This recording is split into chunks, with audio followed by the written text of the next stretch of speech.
2 major open heart procedures, a 40-type blood transfusion, and had my brain starved of oxygen for over 20 minutes when I literally turned blue and was comatose until my mother promised God that if I lived, I would do God's work. The sounds of ambulances and sirens would always send me into prayer for whoever was hurt. I'd have nightmares from the 11 o'clock news. Parents, it's 11 o'clock, do you know where your children are?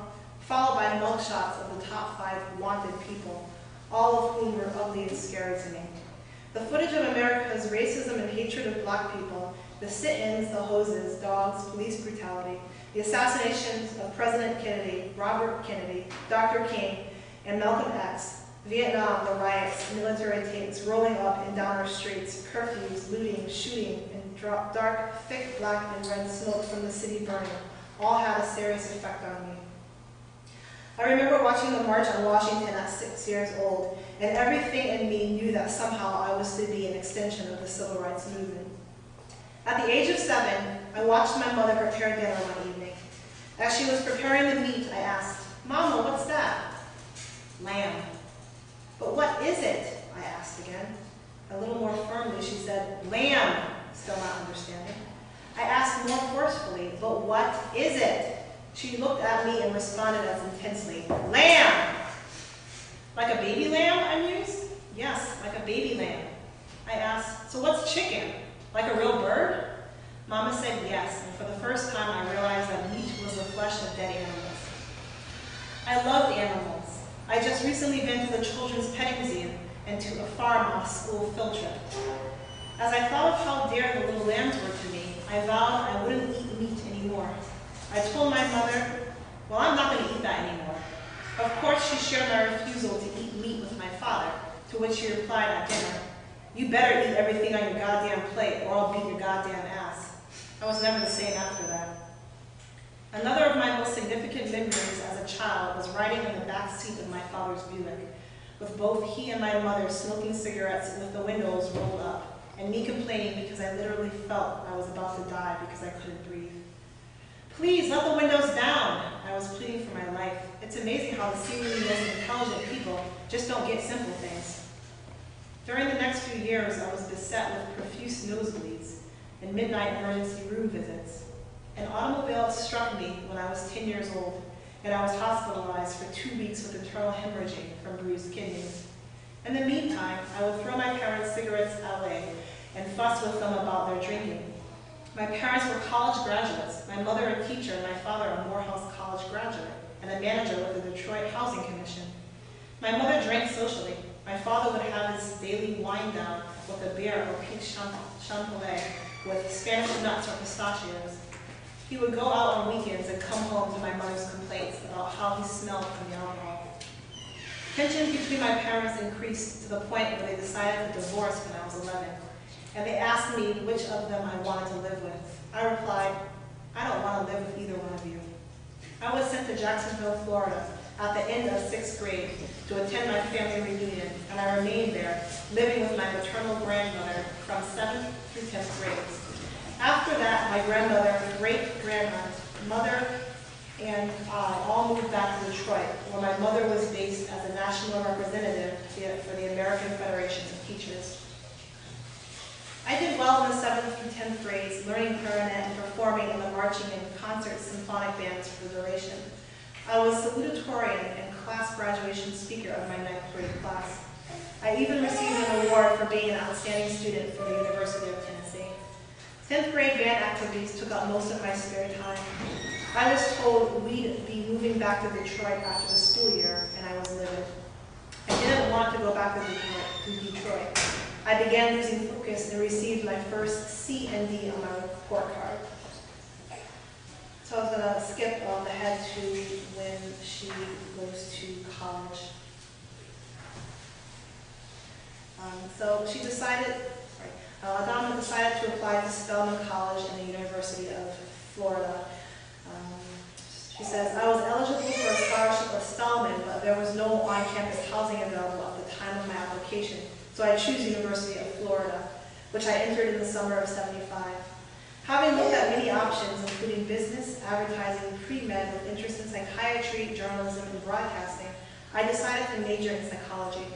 I managed to get through my first 2 years smoothly, pledging Delta Sigma Theta sorority as a freshman, moving off campus after my first year with a couple of sorors and boyfriend, and doing what we do as a part of maturation, rituals of becoming an adult. It was in my junior year in 1977 that I really began to pay more attention to the world and the issues of the day, as well as the significance of the information my studies were providing me. As a psychology major at the University of Florida, I realized for the first time the importance of the interplay of diet, food, substances, education, and capitalism on the bodies, hearts, minds, and souls of people.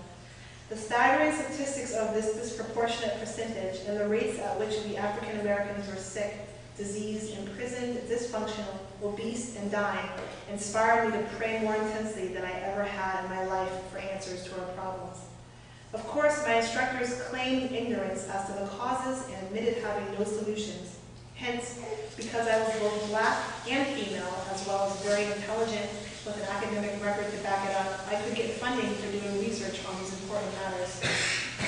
So, in effect, the message was that no matter how much education, money, opportunities, talent, credit, jobs, access, experience, wealth, or whatever else we may have won after civil rights and affirmative action, we continue to die prematurely and in disproportionately large numbers from so-called incurable diseases. Stomach, lung, uterine, prostate cancers, tumors and cysts, sexually transmitted diseases, mind and body altering and recreational drugs and substance abuse, stress, diseases of the mind, criminality, insanity, suicide, homicide, AIDS, HIV, at the time were not a consideration, but the overall effect and reality is it was genocide. Inundated with statistics from the urban laboratories, our city hospitals, clinics, etc., dissatisfied with speculation, theories, and hypotheses, and totally appalled at the staggering number of African Americans dying by the tens and hundreds of thousands annually from diseases that the scholarly, educated, researched, and degreed could find neither cause nor cure, while every disease becomes a multi-million-dollar institution under its own name, I took to praying with an intensity that became all-consuming. I asked to be shown what the causes and the solutions were. My soul was disturbed. I had no peace, and I reached a point of disillusionment with everything I was doing, everyone around me, and myself. I cried, and part of me drowned in my tears, a part of me content to excuse it all by ignorance in my youth, by being in pursuit of knowledge and of education. Having matriculated through 2 years of a 4-degree college, I still had no knowledge, no answers, no truth, only facts, figures, studies, tests, scores, statistics, and the realization that being stamped with a bachelor's degree in psychology would leave me ill-prepared to do anything of significance to improve the condition of my people or society in general.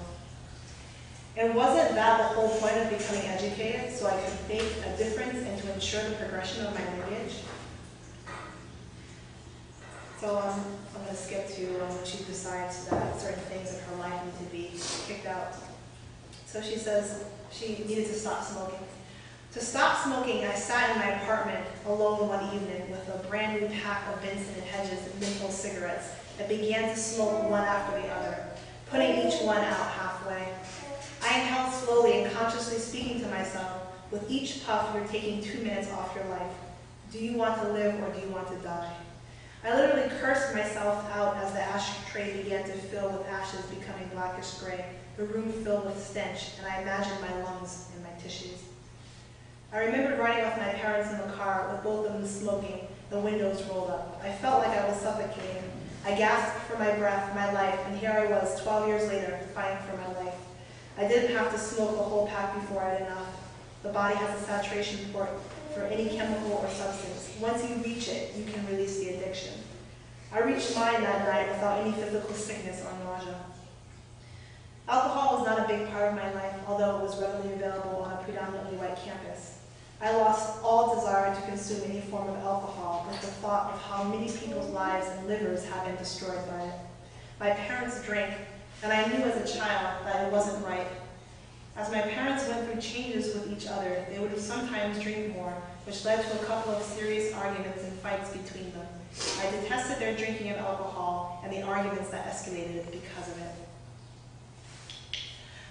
12 years later, I was receiving the spiritual guidance and strength I needed to do what I initially wanted to do at the age of 7. I ate on campus for lunch, but will prepare my dinner